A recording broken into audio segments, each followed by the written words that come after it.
আসসালামু আলাইকুম ভিউয়ার্স। বর্তমান সময় কিন্তু আপনি ব্যাংকে না গিয়েই বিকাশ অ্যাপের মাধ্যমে বিভিন্ন ব্যাংকে ডিপিএস অ্যাকাউন্ট ওপেন করতে পারবেন। আর এখানে মুনাফার হারও কিন্তু অনেক বেশি, প্রায় 10%-এর মতো।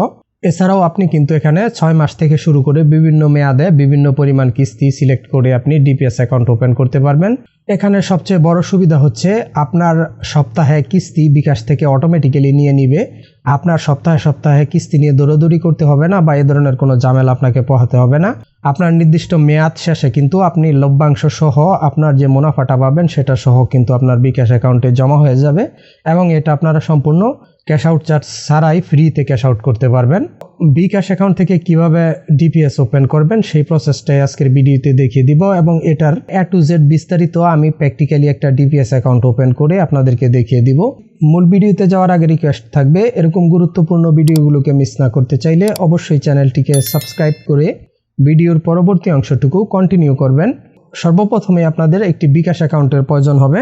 তো যাদের অলরেডি বিকাশ অ্যাকাউন্ট ওপেন করা আছে তারা জাস্ট বিকাশ অ্যাপটি লগ ইন করে নেবেন। যাদের বিকাশ অ্যাকাউন্ট এখনও খোলা নেই, কিভাবে ঘরে বসে বিকাশ অ্যাকাউন্ট ওপেন করবেন এই বিষয়ে অলরেডি একটি ভিডিও চ্যানেলে আপলোড দেওয়া আছে, যেটা আই বাটনে দেখতে পাচ্ছেন।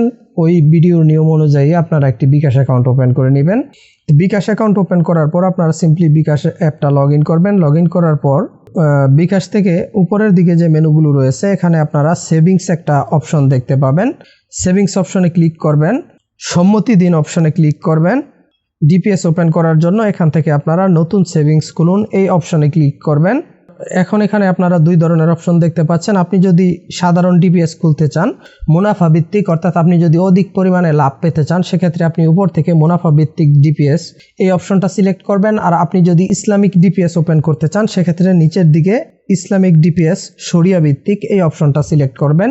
তো আমি আপনাদেরকে সাধারণ একটি ডিপিএস ওপেন করে দেখাবো। আমি আপনাদেরকে ডিটেলস বিষয়গুলো দেখিয়ে দিব। প্রথমে যদি আমি ডিপিএস মুনাফা ভিত্তিক অপশনে ক্লিক করি, এখানে দেখতে পাচ্ছেন ডিপিএস এর প্রথমে ডিপিএস এর ধরন বেছে নিতে হবে। এখান থেকে আমরা ধরন বেছে নিন, এখানে ক্লিক করব।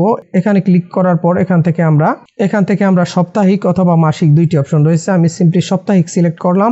তারপর নিচের দিকে দেখতে পাচ্ছেন মেয়াদ বেছে নিন। এখানে আপনি কতদিন মেয়াদে ডিপিএসটা ওপেন করতে চাচ্ছেন সেই মেয়াদ সিলেক্ট করে দিবেন। এখানে আপনারা সর্বনিম্ন 6 মাস এবং সর্বোচ্চ 1 বছর পর্যন্ত সিলেক্ট করতে পারবেন। তারপর আপনার জমার পরিমাণ বেছে নিন। এখানে আপনি কত টাকা কিস্তি দিবেন সাপ্তাহিক সেই পরিমাণ সিলেক্ট করতে হবে। এখান থেকে আপনারা সর্বনিম্ন 250 থেকে শুরু করে সর্বোচ্চ 5000 টাকা পর্যন্ত কিন্তু অ্যামাউন্ট সিলেক্ট করতে পারবেন।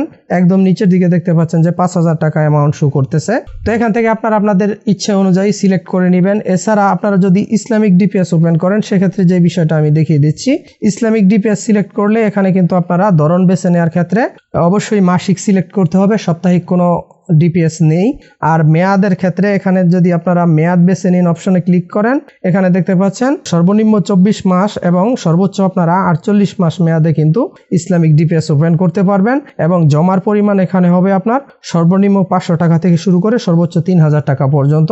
তো আমি আপনাদেরকে সাধারণ একটা ডিপিএস ওপেন করে দেখাবো। আমি সিম্পলি এখান থেকে ডিপিএস মুনাফা ভিত্তিক অপশনটা সিলেক্ট করার পর এখান থেকে ধরন বেছে নেওয়ার এখানে আমি সাপ্তাহিক সিলেক্ট করলাম, যেহেতু আমি সাপ্তাহিক কিস্তি দিতে চাচ্ছি। তো তারপর এখান থেকে মেয়াদ বেছে নিন এই অপশন থেকে আমি সিম্পলি 6 মাস সিলেক্ট করব। আমি জাস্ট 6 মাস মেয়াদে একটা ডিপিএস ওপেন করতে চাচ্ছি এবং এখানে জমার পরিমাণ এখানে আমি সর্বনিম্ন যে অ্যামাউন্টটা রয়েছে আমি 250 টাকা সিলেক্ট করে দিলাম। দেন নিচ থেকে আমরা এগিয়ে যান অপশনটা সিলেক্ট করব।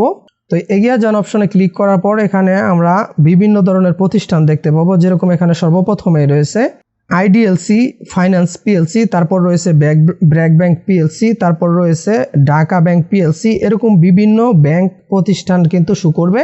তো এখানে ইন্টারেস্টের পরিমাণটা আপনারা রাইট সাইডে দেখতে পাচ্ছেন যে এখানে 8.25%, তারপরে রয়েছে 8%, তারপর রয়েছে 7%।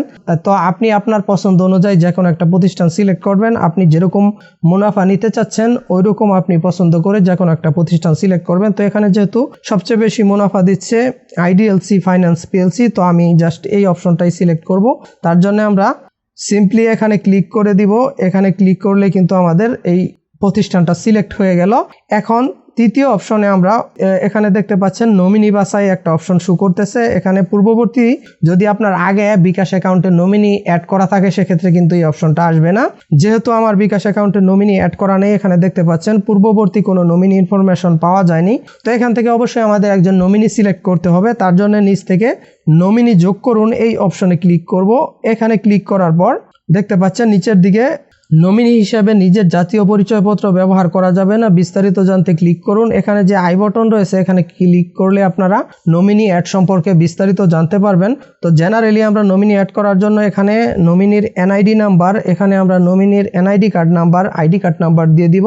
তারপর নমিনির জন্ম তারিখ, এখানে আমরা নমিনির জন্ম তারিখ সিলেক্ট করব এবং সম্পর্ক বেছে নিন। এখানে আমরা যাকে নমিনি দিতে চাচ্ছি তার সাথে আমার কি সম্পর্ক সেই সম্পর্কটা সিলেক্ট করে দিতে হবে। তো আমি সম্পূর্ণ ইনফরমেশনগুলো ফিল আপ করার পর ফিরে আসছি। তো সঠিকভাবে ইনফরমেশনগুলো দিয়ে দেওয়ার পর নিচ থেকে আমরা নিশ্চিত করুন অপশনে ক্লিক করব।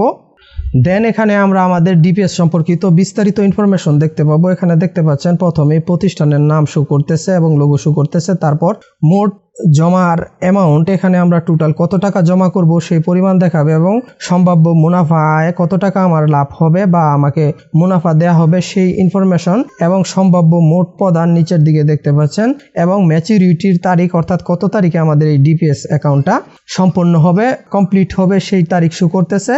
তো তারপর নিচের দিকে দেখতে পাচ্ছেন অটো টাকা কেটে নেওয়ার দিন অর্থাৎ আপনার কিস্তি কোন কোন তারিখে নেওয়া হবে। এখানে এভরি স্যাটারডে অর্থাৎ প্রতি শনিবারে কিন্তু আমাদের অটোমেটিক্যালি এই কিস্তির টাকাটা নিয়ে নেওয়া হবে। তো এখান থেকে সিম্পলি আমরা সব কিছু দেখে নেওয়ার পর নিচ থেকে এগিয়ে যান অপশনে ক্লিক করব। এখন এখানে আমরা আমাদের বিকাশ অ্যাকাউন্টের যে 5 সংখ্যার পিনকোড রয়েছে সেই পিনকোডটি উঠিয়ে দিব। তারপর নিচ থেকে পিন কনফার্ম করুন এই অপশনের রাইট সাইডের অ্যারোতে ক্লিক করব। দেন এখান থেকে সেভিংস করতে ট্যাপ করে ধরে রাখুন। নিচের দিকে যে অপশনটা শো করছে সিম্পলি আমরা এখানে ট্যাপ করে ধরে রাখবো। তো দেখতে পাচ্ছেন আপনার সেভিং রিকোয়েস্টটি করা হয়েছে, অর্থাৎ আমাদের কিন্তু সাকসেসফুলি সেভিং অ্যাকাউন্ট ওপেন হয়ে গেছে, ডিপিএস ওপেন হয়ে গেছে। এখন এখান থেকে সিম্পলি আমরা হোমে ফিরে যান অপশনে ক্লিক করব। এখন যদি আমরা আবারও সেভিংস অপশনে ক্লিক করি তাহলে কিন্তু এখানে আমরা আমাদের ডিপিএস অ্যাকাউন্টটি দেখতে পাবো। তো দেখতে পাচ্ছেন অলরেডি কিন্তু আমার এখানে একটি ডিপিএস অ্যাকাউন্ট ওপেন রয়েছে। তো এভাবেই কিন্তু খুব ইজিলি আপনারা বিকাশ অ্যাকাউন্টের মাধ্যমে বিভিন্ন ব্যাংকে বিভিন্ন ডিপিএস ওপেন করতে পারেন এবং এখান থেকে আপনারা বেশ ভালো একটা লভ্যাংশ কিন্তু নিতে পারবেন। এবং কিভাবে আপনারা এই ডিপিএস অ্যাকাউন্ট পরবর্তী সময় ক্লোজ করবেন মেয়াদ উত্তীর্ণ হওয়ার আগে অথবা মেয়াদ কমপ্লিট হয়ে গেলে কিন্তু এটা অটোমেটিক্যালি আপনাদের বিকাশ অ্যাকাউন্টে টাকাটা জমা হয়ে যাবে। মেয়াদ কমপ্লিট হওয়ার আগে কিভাবে আপনারা ডিপিএস ক্লোজ করবেন এ বিষয়ে পরবর্তী সময়ে আমার চ্যানেলে একটি ভিডিও দেওয়ার চেষ্টা করব। অবশ্যই এরকম গুরুত্বপূর্ণ ভিডিওগুলোকে মিস না করতে চাইলে চ্যানেলটিকে সাবস্ক্রাইব করে দিবেন এবং ভিডিও সম্পর্কে আপনার যে কোনো মতামত, এছাড়াও আপনার এ সম্পর্কে যদি অন্য কোনো কিছু জানার থাকে অবশ্যই ভিডিওর কমেন্ট বক্সে কমেন্ট করে জানিয়ে দিবেন। আজকের মতো আমি জাহাঙ্গীর এখানেই বিদায় নিচ্ছি। সবাই ভালো থাকবেন, সুস্থ থাকবেন। আল্লাহ হাফেজ।